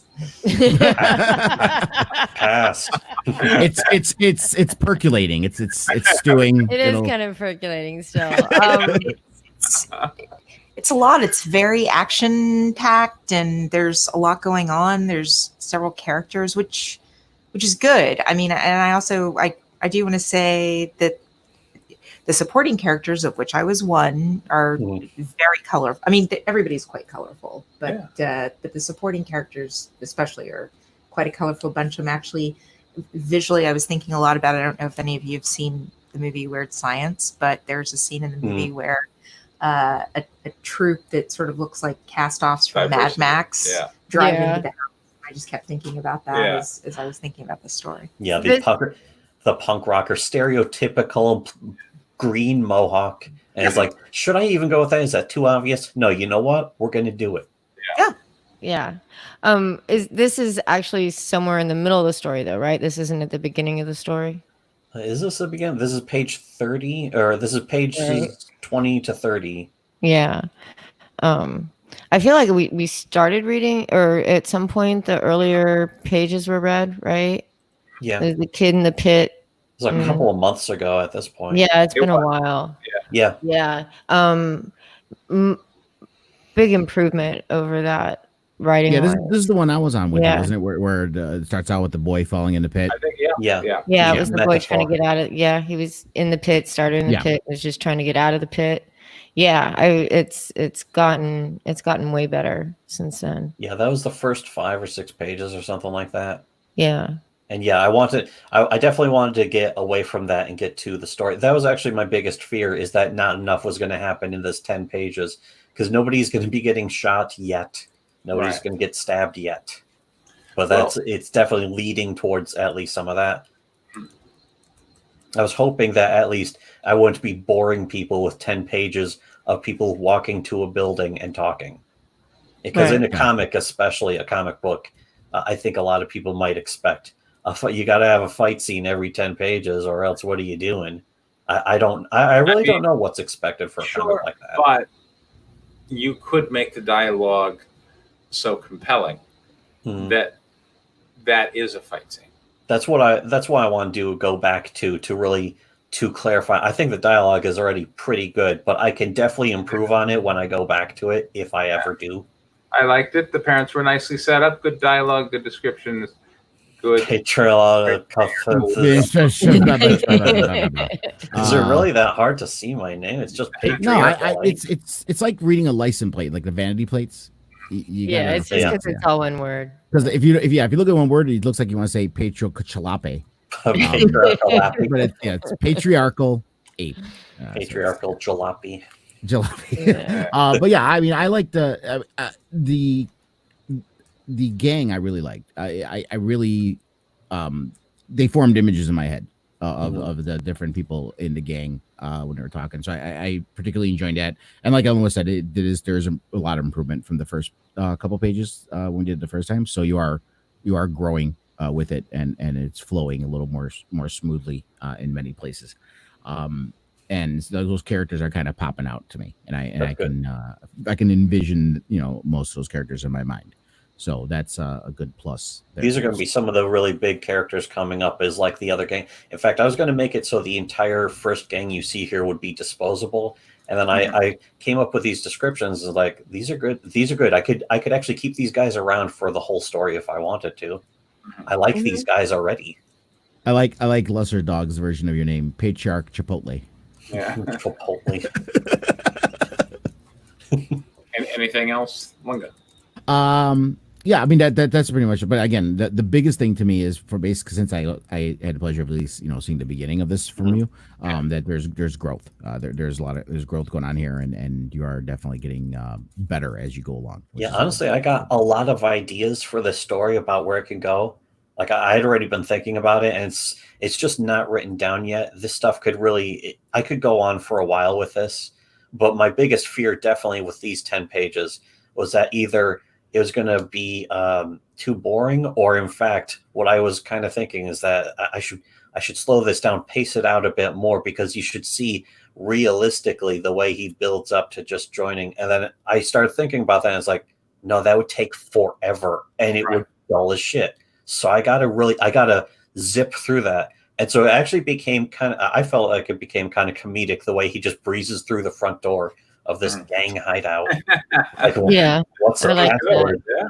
What's the password? There is no password. Nobody cares. Yeah. And he's going to be in the next 10 pages. He should already be part of. Basically, they'll go on a job to go rip somebody off. So we'll get some action there in the next 10 pages. Awesome. So I like that. That's what I like about my story. Okay. Formulated thoughts. All right, we're passing. Okay, so anybody else on positives? I already gave my positives. I noticed you gave your positive. Yeah, gave your own positive. Yeah, Can't get much more positive than that. I may give my positive notes on my script. The first step is no one else is going to like it if you don't like it first. Exactly. So, and I like it. It's great. This is already a great story. Then. Right. All right. Constructives. Let's see. I mean, we do have characters acting towards a goal, which is good. Now, I'm not sure what exactly the greater purpose of the goal is, although to a certain extent it doesn't really matter, right? Like a lot of times a MacGuffin is a MacGuffin. Like it doesn't matter whether they want the microfilm, they want it because it's wantable, So right now there is no greater goal. It will come to that. They'll find out as the story goes on, but right now they're kind of directionless as intended. And yeah, I'm wondering, is that going to bore people? There you go. And Big Steve is very enlightened by this whole conversation. I'm glad, Big Steve. That's a great way to do tests. Just tell a teacher, pass. That's how you succeed at all your tests. Okay, cool. I mean, let's see, constructives. I don't know. I definitely didn't name the characters correctly. Yeah, I mean, there's certainly some formatting and like. Yeah, that was just small editing issues. Everyone has formatting issues with their script. I'm learning from being here. Yes, and that is fine. Yeah. Preston catches all my typos, so this is one of these and things. Then he misreads everything else. Yeah. Yes. How is he catching all that stuff without his glasses anyway? Thank you. I'm not the only one who noticed that. He catches every typo, but then misreads the stuff that's written okay. And again, it's okay. It's okay as long as we're here to correct you. There you go. We'll correct the typos, and then we correct the way you read. Exactly. Yeah. So, but yeah, I mean, constructives. I mean, it seemed pretty good. It's a story in. Yeah. All right. So I'm not sure how it connects to the guy in the pit. Is the guy in the pit Mike? Yeah, that's basically it. But it's also so metaphorical. I didn't want to shoehorn in. It's like, this is Mike. This is his early life. It's like, it's just a kid who's been abandoned. He has abandonment issues. He was left on his own. And I want people to be able to identify with that if they have that in their life. Sure. during this scene, all right, I don't feel Mike was particularly vulnerable or downtrodden or angry. You see what I'm saying? Mike seemed almost kind of rather Confused. I mean, no, he seemed kind of together. I mean, he got into the night to the gang establishment by like, what's the password? Who really cares? So he understood enough about people to say, just get me to the freaking bad people. I want to talk to them. I got a business deal. So I feel like he's kind of making his way in this society. In this scene, I feel his social competency is high, is I guess what I'm saying. Yeah, and that's the thing is he does kind of breeze through this easily. Right. I wasn't sure how else to put it. I could have added more conflict, but it would have dragged the story down a bit. I'm saying, if you have a scene where he's breezing through easily, I think it's counterproductive to show the audience, by the way, did you remember that this was the guy who grew up in a pit once? He's come a long way. See what I'm saying? I did want to make sure people understood that he's like in his 40s or even near 50s. Like he's an old guy. Like he's been around, but he's still he'll always be trying to get over this thing that happened. You know, his childhood shaped his future. He's still trying to get out of the pit. Yeah, he even to this day, even in his old age. Okay, I don't know how much of White Lily you read, but issue 4. Okay, so you read issue 4 up to issue 4. Oh, fantastic! All right, so you saw that in issue 1, Lilia loses her father, but we don't see that image again until issue 4, where she is now, grief stricken over the loss of her fiance, and it's just in that panel where she's lying in bed and has all these horrible memories of the man she loves. But mixed in with those horrible memories is her father, who's hanging there in the background. Because I wanted to show that he's never left her. She has carried that painful memory with her throughout the entire thing. But like, it would be kind of weird, right? If like in issue 2, she shoots down the bomber and is like, woohoo. And then I have another panel of like dead hanging dad, Because it doesn't go with my theme right then. It went with the theme when she was depressed and sad, because that was a depressed, sad thing.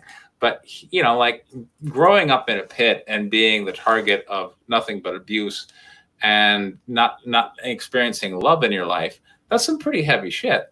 Yeah. That we couldn't identify with. We can go, oh wow, I know what it is to be unloved. But in this scene, I feel like the character is not congruent, or the portrayal of the character in the scene is not congruent to, and by the way, he had a pretty bad backstory. You know what I'm saying? So I feel like I would lose it in this sequence. I think that's something I could probably put forward better in the dialogue, because you see him stammering a lot when he's talking with other people. And that's part of it. I could probably carry that forward a lot better with specific lines of dialogue. I wasn't sure how much dialogue to add, though, and then just end up cramming huge word bubbles in tiny panels. I'm honestly not sure how I would do that. Okay. I have some constructives, too, with on that note. Go ahead. Since they tore up Isadora on her clothes. It happens. I can share some. But no, this is about turnabout. Here we go. I felt like Mike's clothing. The one thing I felt, and I kind of put this, I kind of try to highlight this in the positives. I love the gang, but to me, Mike seemed to be overshadowed by everybody else in the room, to where I kind of just lost track of Mike, other than his stammering response sometimes to things. And to me, it kind of felt like he was overshadowed, and I didn't get much of it. And I'm assuming he's, as a MC, he's the main character, right? Yeah. So I didn't feel like in the first couple of ones, which, I did get the sense of him, but I didn't get much sense of him here more. I got more of everyone else around him. And I really not understanding Julie so much, other than being a friend.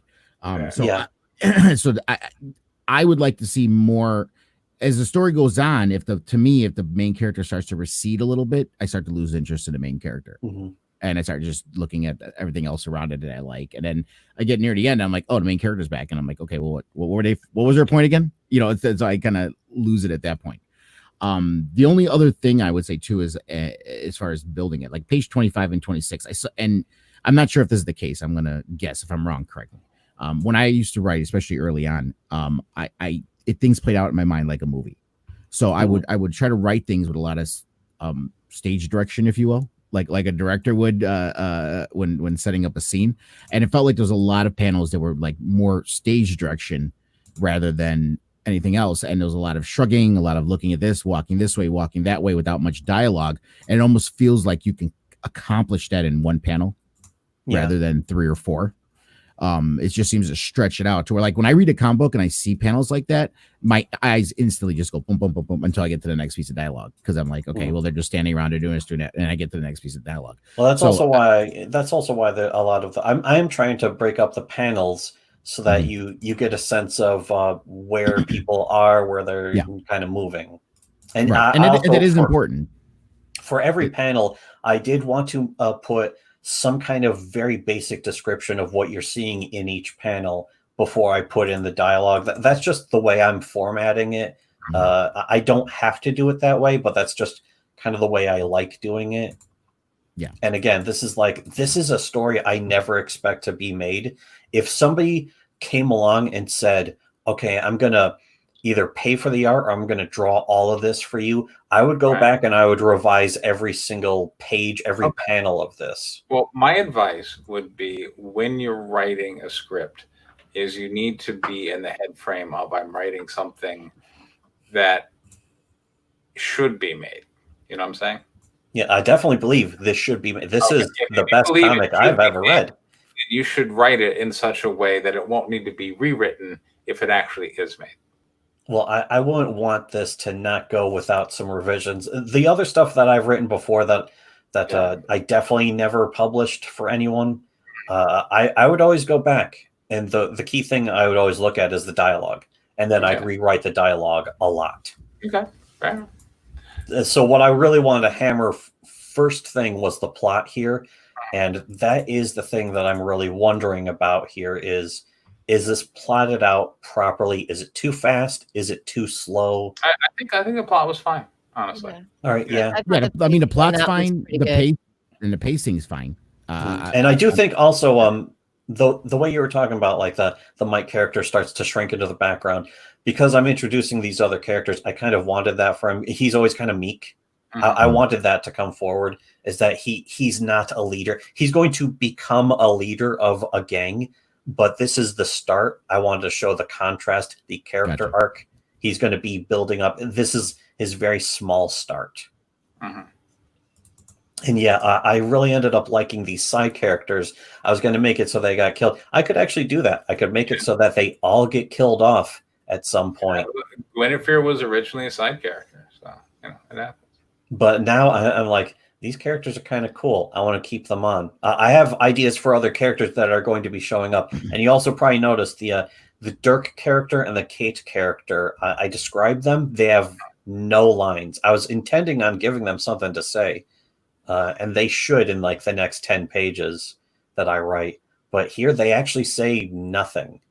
And it's like I intended those characters most especially to be seen much more later on. That's what we need. We need someone to write Mike Oxmall for the shared universe.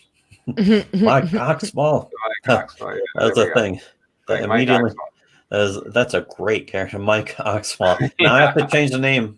I have to change the name again. I know. I already don't like the name. That was the hardest thing, though, was coming up with a name, and Mike was just me giving up. That was me giving up and being like, he needs a name. Ugh. So now, I want to say you two have both progressed in your writing ability. So this is a skill. The more time you invest, the better you will get. And I think we learn best with feedback, and that's what this show is here to provide. So congratulations to both of you. So Michael actually means gift from God. There we go. I feel that was in a movie also somewhere. I feel that movie with John Travolta. Is that the John Travolta movie where he's playing the Archangel Michael? Yeah. Oh yeah. I remember that one. Ugh. Ugh. It was terrible. But you know, like these pages were interesting, and now we're starting to once you kind of get past the introductory problems of wrestling with format, you know, now you two both seem to kind of have an understanding of, you know, pages and panels and big panels and small panels and all that good jazz, and you know how the page is going to look. And you know, like you go through this with screenwriting too. Like initially, when you first approach it, you're really writing more of a novel. And you know, if you look at like a script for a movie, and it's got like these big long paragraphs of, you know, what the character's thinking and stuff, then you know, like, this is clearly a novelist who's, you know, doesn't really understand the format yet. You know, but you two seem to be understanding the format, which is cool. I'm basically writing just for these shows because, again, I don't expect. I'd love. I'm having some. A definite desire to see these made, but I saw the trouble my brother went through just to make his comic. He's got just 2 issues that he wants to make of a comic, and it's taking him years and years because every single time he does something, he hits some roadblock, and it's like I don't want to do any of that, but I want to write. I want to present the stories, especially even just to an audience of 4. Right, that would be great. I gotta be honest with you. Any kind of career in any kind of creative art, you're gonna run into roadblocks. The roadblocks are part of the journey in anything, be it movies, television, books, comics, novels, anything in the creative arts like that. Well, I see that. That's the name of the game. I see that, and I see what my brother has to go through, and it's like I'd rather he got his work created first because we definitely don't have the money, and we're trying to find ways. He's been looking for. Since before this whole Comicsgate thing and all that stuff, he's been looking for ways to get his work seen by people, and it's been the biggest, most uphill battle in our entire lives. And that was the thing is like, why can't it be easier? Why can't we just find somebody who's willing to share, spread the word? He would go on 4chan, and then people would accuse him of like being like, oh, this guy doesn't pay his artists. He's this person, and he's like, who is this person? They're just straight up lying. Haters gotta hate, y'all. This is just bucket of crabs problem. Go ahead. I enjoyed literally. Yeah, literally. That's the thing. That is what, and literally it was, 2 is I on thought the it way. was so cute, and maybe it wasn't meant. I think it was partially meant to be cute, but I thought it was just adorable. Well, it's our sense of humor, but it's also just an excuse for fun. That's the whole thing. And yeah, it's a great story. And number 2 is on the way. Literally number 2, the second issue. It's on the way, but it's going to take more time because we were hoping for like the big fat pay cash cow, the fucking piggy bank, to come down from his Comicsgate heaven and be like, here, I made $150,000. Good luck. You with can that. have 5,000, and you can just get your comic made, and we're gonna tell everyone about it. And then we all know what happened there. Right. And I'm still sitting here being like, I don't know why we can't have that, but now it's another uphill battle. Okay. Well, when it comes to writing, all right. The tough thing about writing and the tough thing about art is there is no absolute. So I really don't have any frame of reference from which to tell you anything that must be done. But I just see other people succeeding for no reason, and I hate that.